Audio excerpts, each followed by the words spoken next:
নমস্কার। যুক্তি তর্ক সঙ্গে অর্কই আপনাদের স্বাগত। আপনাদের সঙ্গে আমি অর্কপ্রভ সরকার। 2019 সালে লোকসভা নির্বাচনে ধাক্কা খাওয়ার পর অভিষেক বন্দ্যোপাধ্যায়ের উদ্যোগেই আইপ্যাককে নিয়ে আসা হয় তৃণমূলের ভোটকুশলী হিসাবে। তার ফল তৃণমূল পায়।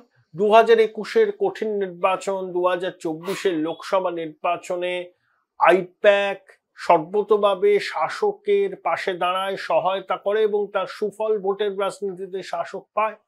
21-এ তারা 200-র উপর আসন নিয়ে যেতে, 24-এও 29টা লোকসভার আসন পায় এবং অভিষেক বন্দ্যোপাধ্যায় কার্যত আইপ্যাককে সামনে রেখে রাজনীতি করেন, তার গুটি সাজান। আইপ্যাকের প্রতিনিধিরা ছড়িয়ে রয়েছেন রাজ্য জুড়ে, তারা গ্রাউন্ড রিয়েলিটিটা কি সেটা তুলে আনেন, তারপর বিচার বিশ্লেষণ হয়। যদিও আইপ্যাকের কাজকর্ম নিয়ে শাসক দলের মধ্যে তীব্র অসন্তোষ আছে, বিশেষত পুরনো নেতারা তারা আইপ্যাকের খবরদারি মানতে চান না। যদিও দলের নির্দেশে তারা মানেন, কিন্তু কতটা আন্তরিকভাবে তারা আইপ্যাককে সহযোগিতা করেন তা নিয়ে সন্দেহ আছে। আবার আইপ্যাকের প্রতিনিধিদের বিরুদ্ধেও নানা স্তরে দুর্নীতির অভিযোগ উঠেছে। বিশেষ করে নগদ নারায়ণের বিনিময়ে বিভিন্ন সংগঠনের পদে তাকে বসানো হবে সেটা আইপ্যাক স্থির করে, এই ধরনের অভিযোগও কিন্তু শাসক দলের মধ্য থেকে উঠেছে। বিরোধীদের কথা ছেড়ে দেন, বিরোধীরা তো করবেই। এবং বিরোধী দলনেতা শুভেন্দু অধিকারী বারবার করে বলছেন যে সরকারি প্রশাসন যন্ত্রের মধ্যে আইপ্যাকের ইনফিল্ট্রেশন হয়েছে। অনেক দপ্তরের সিনিয়র আধিকারিকদের আইপ্যাক কার্যত হুকুম দেয়, এটা করতে হবে, ওটা করতে হবে, না করতে পারলে বদলি। এই সমস্ত তথ্য প্রযুক্তি, এই সংস্কৃতি দপ্তরেও নাকি এরকম হয় বলে শুভেন্দুবাবু অভিযোগ করেছেন। এই যে পাড়ায় সমাধান প্রকল্প, সেখানে সরকারি আধিকারিকদের পাশে আইপ্যাকের লোকজন বসে আছে। এবং তৃণমূল কংগ্রেসের টিকিট বন্টন কিভাবে হবে, কারা পাবে কারা পাবে না, কজন নতুন আসবে কজন বাদ যাবে, সব মন্ত্রীকে টিকিট পাবেন, সেই সিদ্ধান্ত গ্রহণের ক্ষেত্রে আইপ্যাকের একটা ভূমিকা আছে।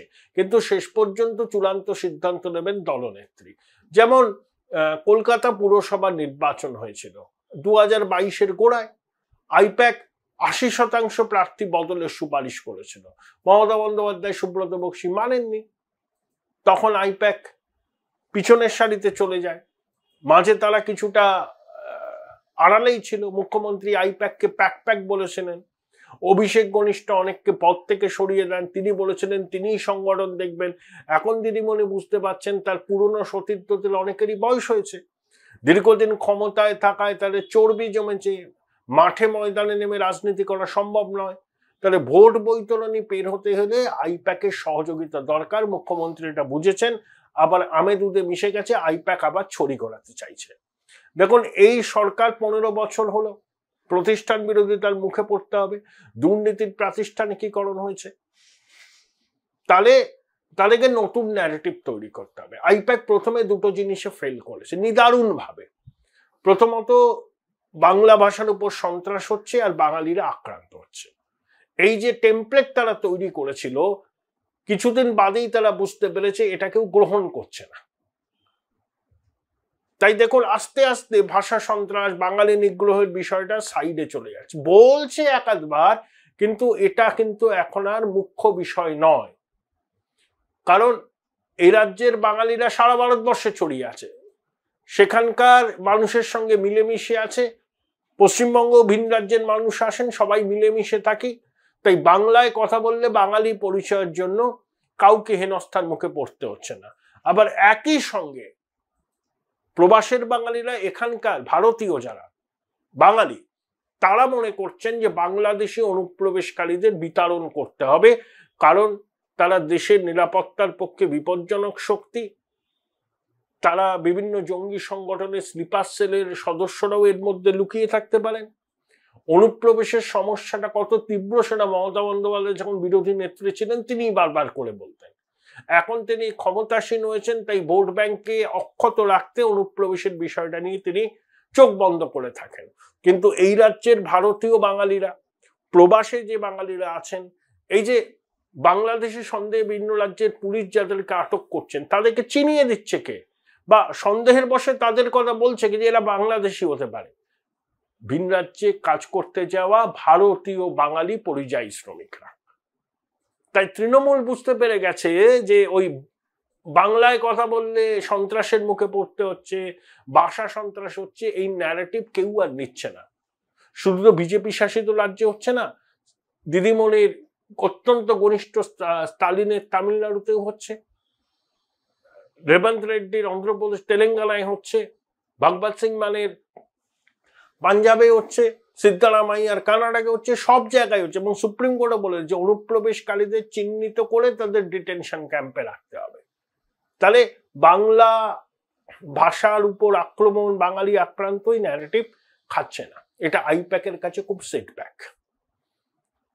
কেন্দ্রীয় বঞ্চনার ফাঁকটা রেকর্ড আমরা প্রায় 50 বছর ধরে শুনছি। কেন্দ্র টাকা দিচ্ছে না, 8 লাখ কোটি টাকা আটকে রেখেছে। এটাও কি গ্রহণ করছেন মানুষ?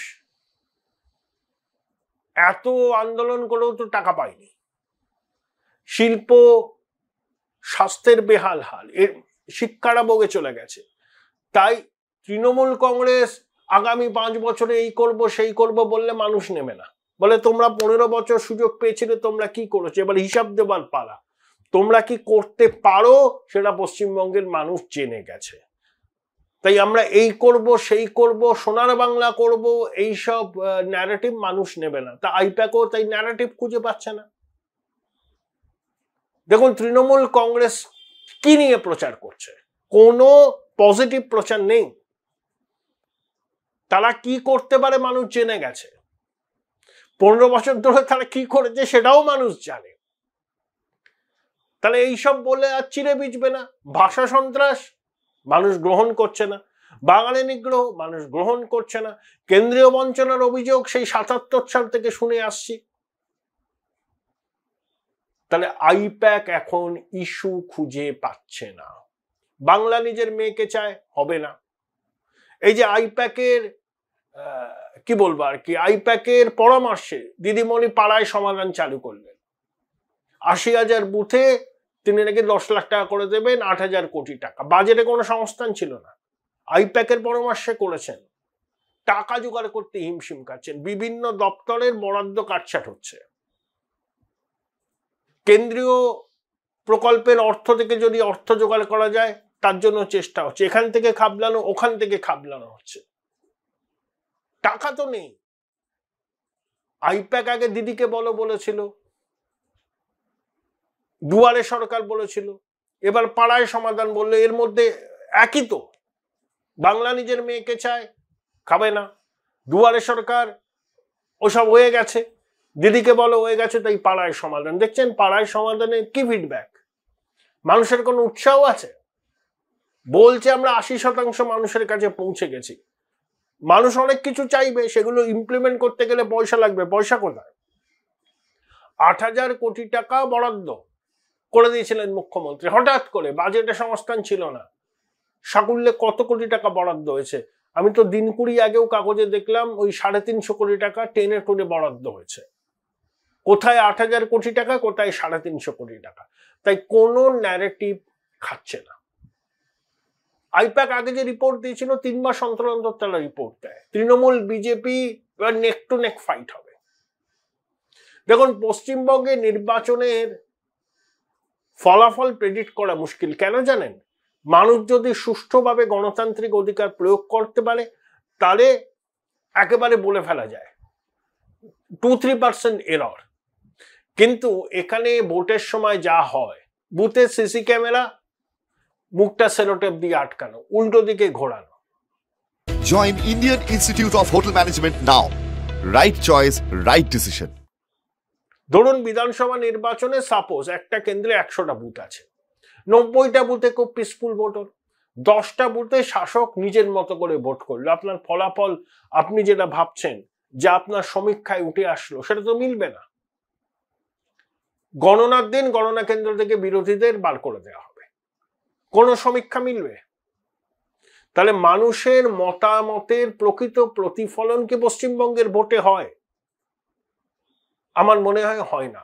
অনেকেই আমার সঙ্গে সহমত পোষণ করবেন, কেউ করবেন না। কিন্তু অন্যান্য রাজ্যে নির্বাচন উৎসবের মেজাজে হয়, এখানে নির্বাচনের সময় মানুষের মধ্যে আতঙ্ক থাকে, বিরোধী দলের মধ্যে আতঙ্ক থাকে। বিরোধী দলের যারা বুথে বসবেন, যারা গণনা কেন্দ্রে বসবেন, তারা ভয়ে সিটিয়ে থাকে। বিধানসভা নির্বাচন 2021-এর পর 52 জন বিজেপির কর্মীকে খুন হতে হয়েছিল, মাতৃশক্তি লাঞ্ছিত হয়েছিল। খোদ কলকাতার বুকে অভিজিৎ সরকারকে যেভাবে নির্মম ভাবে খুন করা হয়েছে, ভারতবর্ষে এরকম কোনো দৃষ্টান্ত আছে? আর দেখুন, কোন সরকার থাকবে, কোন সরকার যাবে, সেটা কোন রাজনৈতিক দলের কমিটেড ভোটাররা ঠিক করে না, সেটা করে সাইলেন্ট মেজরিটি। সাইলেন্ট মেজরিটির সিংহভাগ এবার পরিবর্তনের আকাঙ্ক্ষা হৃদয়ে ধারণ করছে, এটা আইপ্যাক জানে। কারণ সাইলেন্ট মেজরিটি মনে করে change is the only constant. লক্ষ্মীর ভান্ডারের প্রভাব ডিসকাউন্টেড হয়ে গেছে, অনেকগুলো নির্বাচনে লক্ষ্মীর ভান্ডারের সুফল পেয়েছে শাসক। মানুষ জানেন যেই ক্ষমতায় আসুক তার পক্ষে লক্ষ্মীর ভান্ডারের মতো প্রকল্প বন্ধ করা সম্ভব নয়। বিজেপি আসলে অন্নপূর্ণা ভান্ডার চালু করবে, তাতে বরাদ্দ বাড়বে।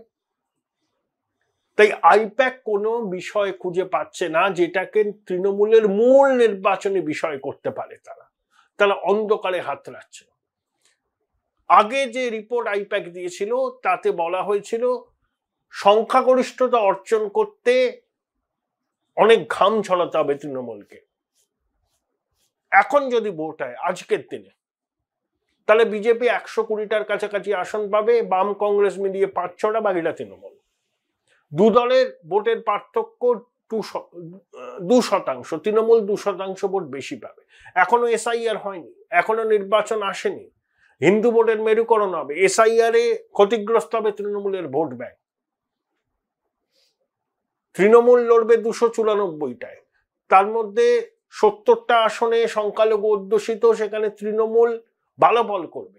কিন্তু বাকি 224টা আসন, তার মধ্যে 20-25টা আসন এমন আছে যেখানে সংখ্যালঘুরা 25% কাছাকাছি, সেখানেও হিন্দুরা সংখ্যাগরিষ্ঠ। আর বাকি 194টা আসনে হিন্দুরা সংখ্যাগরিষ্ঠ। তাহলে 224টার মধ্যে তৃণমূল বিজেপিকে 148 পেতে হবে। এখনো পর্যন্ত হিন্দু ভোটের মেরুকরণ বিজেপির পক্ষে 60-61%। যত নির্বাচন এগোবে তত হিন্দু ভোটের মেরুকরণ হবে। তাই আইপ্যাকও বুঝতে পারছে না যে ফলাফলটা ঠিক কি দাঁড়াবে।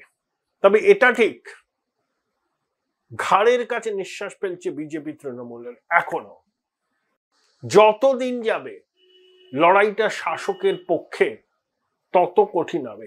উত্তরবঙ্গ আমি বলে দিচ্ছি 54টা আসন আছে, কুচবিহারে 2টো, উত্তর দিনাজপুর দক্ষিণ দিনাজপুর মিলিয়ে কয়েকটা, মালদাতে তৃণমূলের খাতা খোলার সম্ভাবনা নেই, আলিপুরদুয়ার জলপাইগুড়ি দার্জিলিং মালদায় তৃণমূল কিন্তু আসন পাবে না। আইপ্যাক এটাও বলেছে উত্তরবঙ্গে বিপর্যয় অবশ্যম্ভাবী, মেরে কেটে ধরুন 14-15টা আসন পেতে পারে, 10টার মতো কমবে, বিজেপির 10টা হয়তো বাড়বে। পূর্ব মেদিনীপুরে তৃণমূল ধরাশয়ী হবে, পশ্চিম মেদিনীপুর তৃণমূলের ফল আগের থেকে খারাপ হবে, ঝাড়গ্রামে ভালো ফল হবে, নদিয়া উত্তর 24 পরগনায় আগের মতো ফল হবে না তৃণমূলে, কলকাতাতেও 2-3টে আসন তারা হারবে, বাঁকুড়াতে পুরুলিয়াতে 21-এ যা ফল করেছিল তৃণমূল সেই ফল করতে পারবে না। জেলা ওয়াইজ যদি আপনি দেখেন প্রতিটা আসনেই হাড্ডাহাড্ডি লড়াই এবং 15 বছরের প্রতিষ্ঠান বিরোধিতা, ইস্যু নেই। তাই আইপ্যাক মরিয়া হয়ে তৃণমূলের হয়ে নির্বাচনী প্রচারের বিষয়বস্তু কি হবে সেটা খুঁজে বেড়াচ্ছে। হয়তো আগামী দিনে তারা কোনো একটা ন্যারেটিভ তৈরি করবে, কিন্তু আইপ্যাকের কর্তারাও বুঝতে পারছেন এবারের নির্বাচন সব দিক থেকে নতুন আঙ্গিকে হবে। ইলেকশন কমিশন কঠোর, এসআইআর হবে, হিন্দু ভোটের মেরুকরণ হবে, আর 15 বছরের প্রতিষ্ঠান বিরোধিতার মুখে শাসককে পড়তে হবে। আর একটা জিনিস বাংলার দলমত নির্বিশেষে মানুষ মেনে নিয়েছেন যে এই সরকার চৌর্যবৃত্তির সাম্রাজ্যকে প্রতিষ্ঠিত করেছে।